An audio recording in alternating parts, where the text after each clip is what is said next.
Hello, everybody. I'm in here late tonight. I just got done editing the final parts of the news for Friday, and I had a little bit of time. I'm not real sleepy yet. I should be in bed, but I don't. Didn't want to go right away, so anyway, I thought, well, I'll check my phone, and I got a few calls here, and I thought that I might do the phone call. I haven't done one of those for a while. Hi, Skip. I just want to let you know that I just watched your last video. Yes, I'm a Patreon member. It was outstanding as always. I did want to talk to you privately about some of the things you brought up. I don't want to leave my name. I will leave my number. Please don't broadcast it. Anyway, Beth. Well, I'm going to cut it off there because I'm afraid she's going to give a phone number. On these phone calls, I've said it before, I'm not going to call you back. I ain't got time for that. But you said you're a Patreon member. Next time we have a members lunch or a members get-together, we've had, I want to say 2 in the last 6 weeks, or maybe 3, I can't really remember. But and we're going to have another one coming up. I'm going to have something I'm going to do where I can integrate Jose's coffee wagon. You know, so everybody can kind of see what he's got, what it tastes like, what it looks like, how he packages it. He usually brings everything.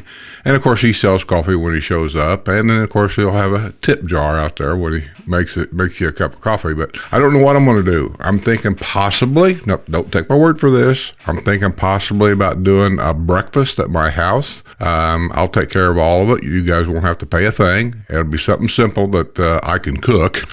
It'll be something like maybe scrambled eggs, pancakes, and sausage. And then Jose will be here with his coffee wagon. And we'll just have to scatter you around the house. Just grab yourself a seat wherever you can find one. Out in the lanai, in the living room, in the kitchen. Might even sit outside on the front porch. There's a few chairs out there. We'll just sit wherever and we'll just talk and exchange ideas. And you can tell me what you like or don't like. So anyway, that's on my mind. So I don't know exactly when or where because the holidays are coming up. And when the holidays come around, I really don't like scheduling Patreon lunches or members lunches and things like that because the holidays get in the way. People travel. They're not here. You understand. So it's probably going to be, and I'm just guessing here, it's probably going to be well after the first of the year before we do anything major like that at my house or somebody else's house. I know we're going to do something at another member's house. You know, Brad. I won't say his last name. Brad, he's on Discord a lot. You guys, if you're a Patreon member, you should be on Discord. If you're not on Discord, I've sent you links. If you need another one, let me know because the first link only lasts 7 days and then it automatically expires. You should be on Discord because these are all the things that we announce on Discord. The next lunch, where we're at, what time. People give suggestions on Discord about things and I check in once in a while. So yeah, Discord's really where the action's at. So anyway, I appreciate the call. And next time I see you or whatever, roaming around a square or whatever, say, hey, stupid, I got a question for you. I mean, come over and see me. Let's see what else we got. Hey, Skip. My name's Art, and my wife and I, we live in Greenwood, Indiana, but we also just recently purchased a home down in the village of Newell. Hey, I was watching your other channel and was seeing that you had a Coachman Concord and having problems with a generator. I had that exact same RV with the exact same problems of the generator. And what I was told by Owens or Cummins is that the fuel is being sucked from the gas tank in the back to the generator. And they felt that sometimes was too far away. And I had problems with it shutting off. I was so frustrated with it. We ended up putting a new fuel pump and everything into it. And I saw your one video where it shut off on you. You had the door open up. What they end up doing for me is they end up cutting a hole in that door, putting a screen in there, painting it the same color as the side of the RV, and it was perfect. And I never had another problem with it. But the second option they were going to do is they were going to put an inline fuel pump in that fuel line coming from the fuel tank to the generator because they said the distance, if the fuel pump's weak or whatever, the fuel that it's not getting enough fuel. So try those two things if you're driving down the road and it's super hot, and it's dying on you, it wasn't getting enough air. And I went round and round with the coachman. I went round and round with the generator people, and I had all the big wigs on it. And that was the problem, was it wasn't getting enough air. Now, as the coach got older, it would probably need an inline pump. But the guys, we were on our way to California, and we stopped at a dealer in Salt Lake City, and they said that they've been putting inline fuel pumps in that coach. So that might be an option you may want to consider, because it's sucking fuel from the fuel tank, and that they said that there's a footage or a drop at that fuel pump. Now, the generator people says that's fine, but the people that work on it that are certified to work on that generator said that that's starving for fuel. So that might be an option you may want to consider. Enjoy your shows. I watch them both. And we just, like I said, we just recently purchased a home in the village. We'll be coming back down in September. And and keep up the good work. Appreciate it. Have a great day. Well, thanks for the compliment about the channels. We work very hard here on the channels. The problems with the generators you're talking about is all true. I have seen a lot of videos on that, but here's how I kind of diagnosed it. So far, the last long trip we made all the way up to North Dakota and back home, perfect. Everything's running just fine, except one little glitch, and I'll tell you real quick what that was. But I was just like, it's a 2011 RV. There's right at 500 and some hours on the generator, and it has never given me a problem. It's always run perfect. Everything's been fine, except one time. It was putting out power. We had it checked. It was putting out power, but for some reason, the power wasn't getting inside the RV. Well, I took it up to a guy that I know, Wayne. You guys probably know him. And within 15 minutes of being there, he already had it diagnosed. He's done so many of these, he just pretty much knows where to go. And it ended up being a junction box where the wires for the RV connect with the wires that come out of the generator. They use little twisty ties to hold the wires together, and of course they got hot and they melted and fell apart. When they fell apart, the wires came apart, and that's where the disconnect was. And we took care of that real quick, cheap and easy, so I got that taken care of. So then that's when it started acting funny, and well, long after that. It wasn't right after that. It was like months after that's when it just quit running for some reason. And the first thing I thought was fuel. I mean, I've seen so many of these videos, I thought fuel. And then quickly in my mind, I'm thinking carburetor, because these RVs set a lot in storage lots, or at least mine does.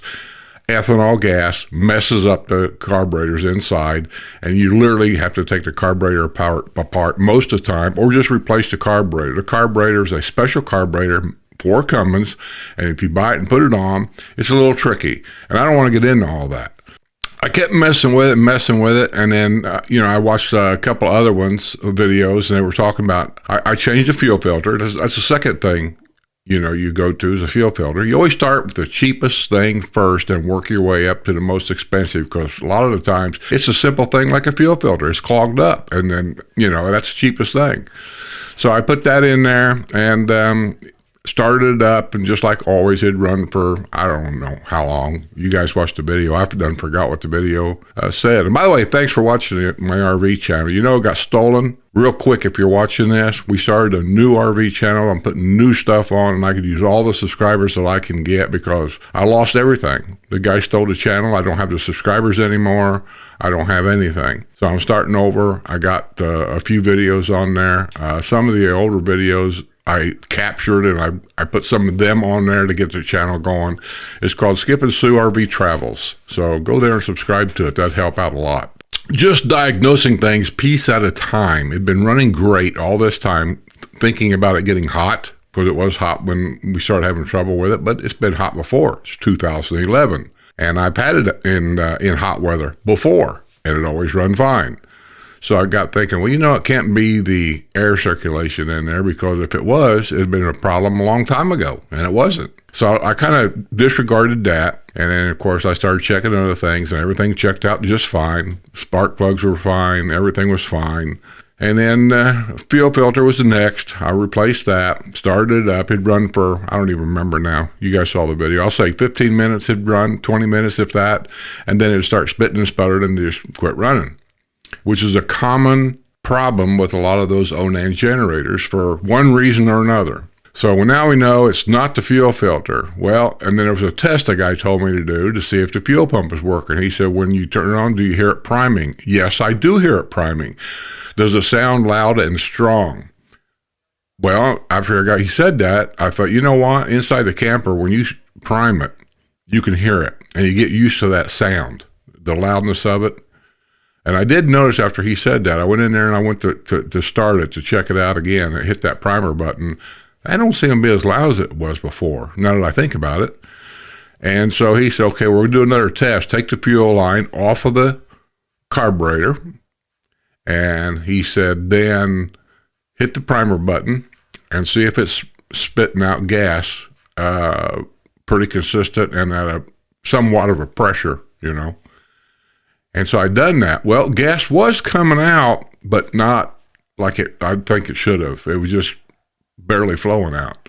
So the way the fuel was coming out, I'm thinking the generator's burning the gas faster than this fuel supply is getting new gas in there. So he said, you got a fuel pump problem. He said, that'd be my next guess. He said, I'd replace that fuel pump. Well, I'm big on putting in OEM parts. I just like sticking with OEM parts. But we were getting ready to do some traveling, I think, and I needed to get a fuel pump. And I had never taken this fuel pump out before, had no idea what to do or how to do, as you saw in the video.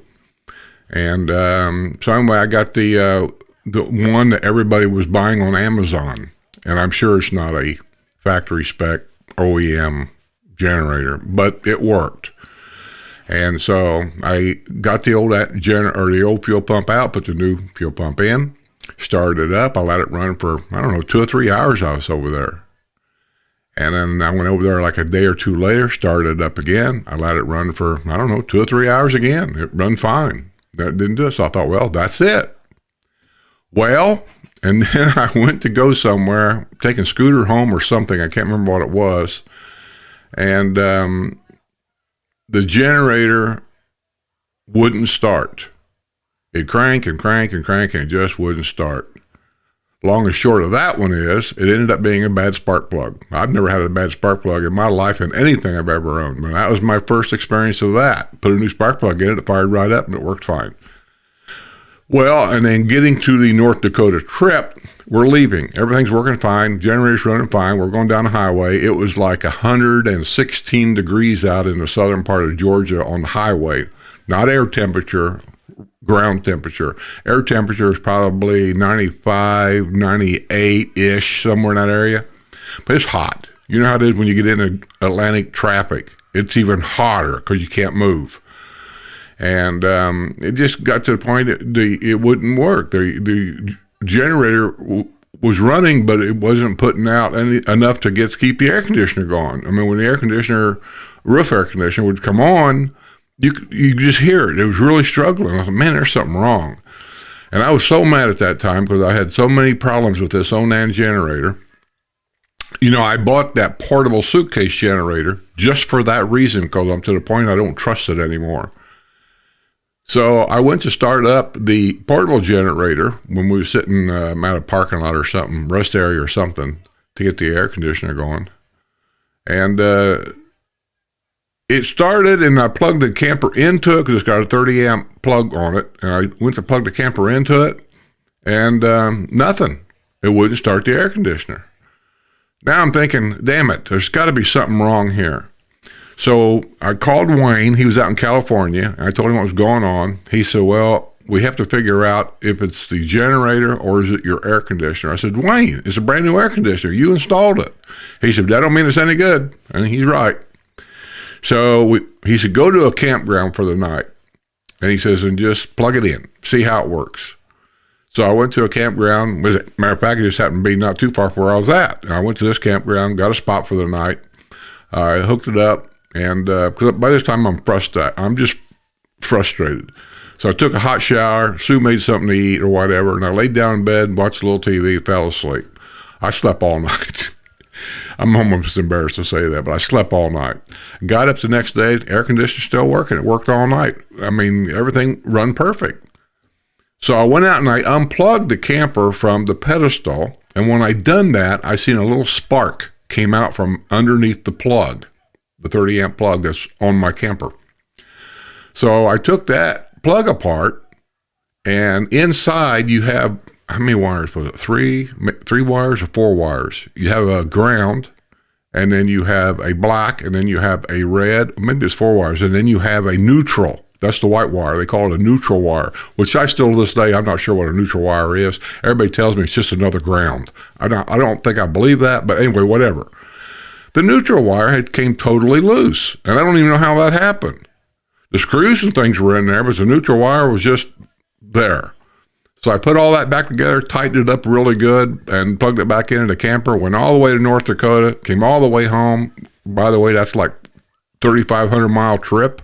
And if you've seen that video about going up there, coming home, it was a huge heat wave coming home. I mean, it was very, very hot. And I was trying to go around that heat wave, but you can't get around all of it. But anyway, got all the way back to Florida, no problem, everything worked right, and that made me wonder. I wonder if that has been my problem all along, that somehow that neutral wire was causing the generator to quit running.